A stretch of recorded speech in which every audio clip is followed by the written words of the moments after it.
इयत्ता 7वी पाठ क्रमांक 4 श्रावण मास. कवी त्र्यंबक बापूजी ठोंबरे. अध्ययन निष्पत्ती. विद्यार्थी श्रावण महिन्यातील वातावरणातील बदल सांगतो.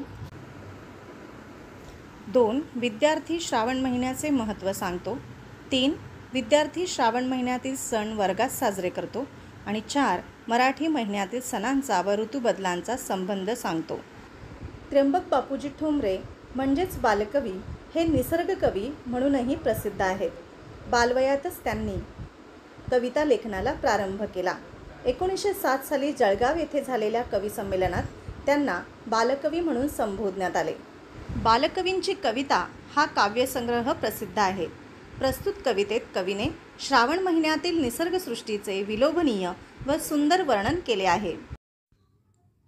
श्रावण मासी हर्ष मानसी हिरवळ दाटे चोहीकडे, क्षणात येते सरसर शिरवे क्षणात फिरून ऊन पडे. वरती बघता इंद्रधनुचा गोफ दुहेरी विणलासे, मंगल तोरण काय बांधिले नभो मंडपी कुणी भासे. झालासा सूर्यास्त वाटतो सांज हा तो उघडे, तरु शिखरांवर उंच घरांवर पिवळे पिवळे ऊन पडे. उठती वरती जलदावरती अनंत संध्या राग पहा, सर्व नभावर होय रेखिले सुंदरतेचे रूप महा. बलाक माला उडता भासे कल्पसुमांची माळ चिते, उतरून येती अवनीवरती ग्रहगोल चिकी एकमते. फडफड करुणी भिजले अपुले पंख पाखरे सावरिती, सुंदर हरिणी हिरव्या कुरणी निज बाळांसह बागडती. खिल्लारी ही चरती राणी गोप ही गाणी गात फिरे, मंजुळ पावा गायत याचा श्रावण महिमा एक सुरे.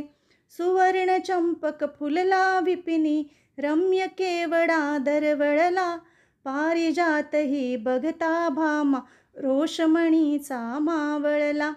सुंदर परडी घेऊन हाती पुरोपकंठी शुद्धमती, सुंदर बाला या फुलमाला रम्य फुले पत्री खुडती. देवदर्शना निघती ललना हर्ष माईना हृदयात, वदनी त्यांच्या वाचून घ्यावे श्रावण महिन्याचे गीत. आता आपण प्रत्येक कडव्याचा अर्थ पाहूया. मास म्हणजे महिना, हर्ष म्हणजे आनंद किंवा मोद, मानसी म्हणजे मनात आणि शिरवे म्हणजे पावसाच्या हलक्या सरी. श्रावण महिन्यामध्ये सगळीकडे हिरवळ पसरते.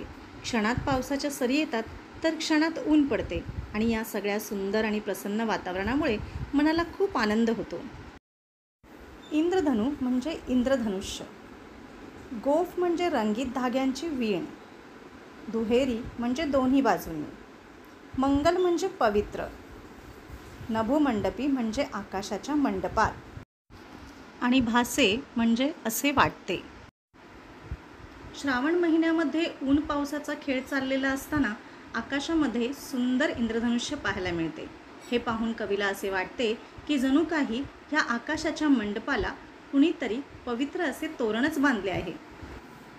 आता आपण कवितेच्या पुढच्या ओळींचा अर्थ पाहू. सांज म्हणजे संध्याकाळ, तरु शिखरांवर म्हणजेच झाडांच्या शेंड्यावर. श्रावण महिन्यामध्ये अनेकदा दिवसा संध्याकाळ झाल्यासारखे वाटते आणि असे वाटते न वाटते तोच सूर्यासमोरचा ढगांचा पडदा बाजूला होऊन सगळीकडे ऊन पडते आणि उन्हात उंच घरे आणि झाडांचे शेंडे उन्हाने चमकू लागतात. जलद म्हणजे मेघ किंवा ढग, अनंत म्हणजे असंख्य, संध्याराग म्हणजे संध्याकाळ होताना ढगांवर दिसणारे रंग, रेखिले म्हणजे चित्र काढले, महा म्हणजे महान. संध्याकाळच्या वेळी ढगांवरती अनंत रंग विखुरलेले दिसतात. जणू हे मेघ संध्याराग गात आहेत असे वाटते. असे वाटते जणू काही एखाद्या चित्रकाराने आकाशाच्या कागदावर सुंदरतेचे महान चित्रच काढले आहे. बलाकमाला म्हणजे बगड्यांची माळ, कल्पसुमांची म्हणजे कल्पवृक्षाची फुले, अवनी म्हणजे पृथ्वी.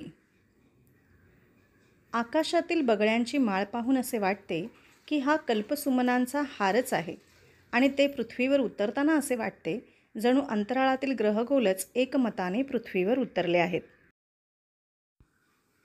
सावरणे म्हणजे पूर्ववत करणे, निज बाळांसह म्हणजे आपल्या पाडसांसह. कुरणी म्हणजे गवतात, हिरवळीत. नुकत्याच पडून गेलेल्या पावसामुळे भिजलेली पाखरे आपले पंख सावरीत आहेत आणि हिरव्या गवतात हरणे आपल्या पिल्लांसह इकडून तिकडे बागडत आहेत. खिल्लारे म्हणजे गायी, गुरे, वासरे. गोप म्हणजे गुराखी. मंजूळ म्हणजे सुमधुर. पावा म्हणजे बासरी. हिरव्या माळरानावर गाई वासरे मजेत चरत आहेत. गुराखी आनंदाने गाणे गात फिरत आहेत. त्यांच्या बासरीतून निघणारे सुमधुर सूर जणू श्रावण महिन्याचाच महिमा गात आहेत. सुवर्णचंपक म्हणजे सोनचाफा. विपिनी म्हणजे जंगलात. रम्य म्हणजे सुंदर. पारिजात म्हणजे प्राजक्ताची फुले. भामा म्हणजे श्रीकृष्णाची पत्नी सत्यभामा. रोष म्हणजे राग. मावळला म्हणजे निवळला. सोनचाफा फुलला आहे आणि जंगलात रम्य केवड्याचा सुगंध दरवळत आहे. फुललेली प्राजक्ताची फुले पाहून श्रीकृष्णाची पत्नी सत्यभामा हिचा राग निवळला आहे. त्याप्रमाणेच आपल्यालाही प्राजक्ताची सुंदर फुले पाहून प्रसन्न वाटते.